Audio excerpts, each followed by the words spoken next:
Et si la neige était-elle aussi un écosystème ?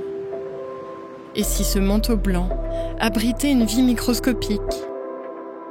Et si sous les skis des vacanciers se développait en réalité tout un petit monde, fait d'algues, de champignons et de bactéries.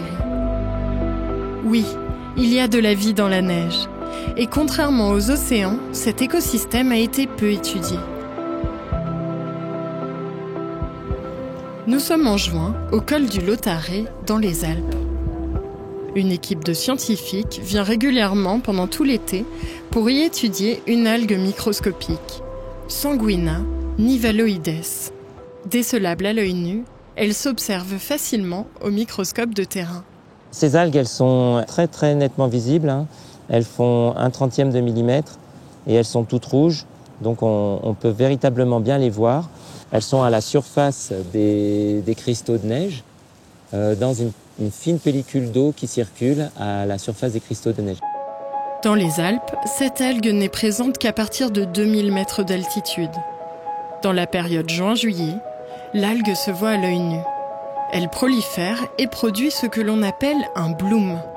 Elle teinte alors la neige de rouge. Les randonneurs l'ont même surnommé le sang des glaciers. Mais en réalité, il s'agit d'une microalgue verte qui s'entoure de pigments rouges. Ces pigments rouges lui permettent de lutter contre des conditions de stress, en particulier le stress de très forte luminosité. Il n'y a rien de plus lumineux que la neige. Cet excès de lumière va ensuite provoquer une série de stress, des stress qu'on appelle oxydants, que l'on dit oxydants. Et des molécules antioxydantes, il y en a une qui est très connue, ce sont des caroténoïdes, et qui va être accumulée en très très grande quantité à l'intérieur de la cellule, ce qui fait qu'elle apparaît à nos yeux rouges, mais fondamentalement c'est une algue verte. Les scientifiques n'ont pas encore réussi à cultiver cette algue en laboratoire. Justement, la couche qui a fondu, elle a été retirée avec les... Alors ici, ce sont un peu leurs paillasses à ciel ouvert. Ils délimitent des zones précises dans la neige pour réaliser leurs expériences. Ils reviennent chaque semaine pour pulvériser différents nutriments et prendre des échantillons. C'est un peu une expérience de fertilisation.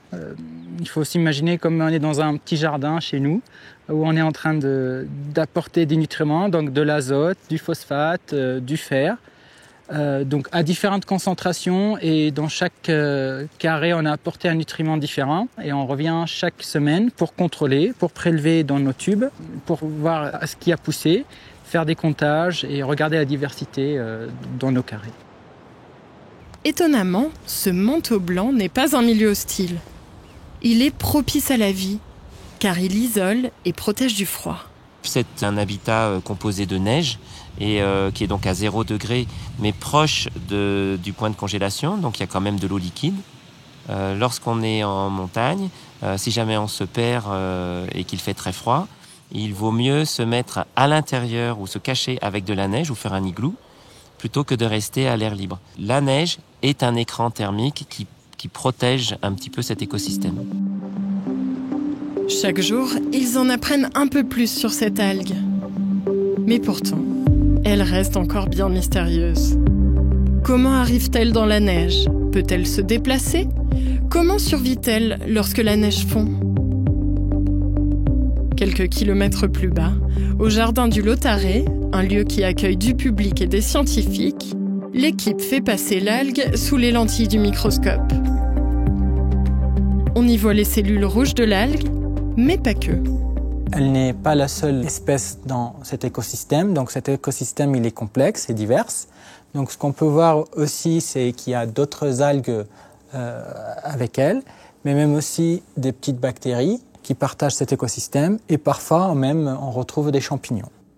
Mais cette algue pourrait mettre en danger tout ce petit monde. Car lorsque la neige est teintée de rouge, elle renvoie moins bien les rayons du soleil. Elle absorbe alors la chaleur et fond plus rapidement. Les scientifiques essayent actuellement de quantifier ce phénomène inquiétant. Le réchauffement climatique provoque une accélération de la fonte, en particulier des glaciers, mais aussi du manteau neigeux. eh bien, ce phénomène va être amplifié par la présence des microalgues.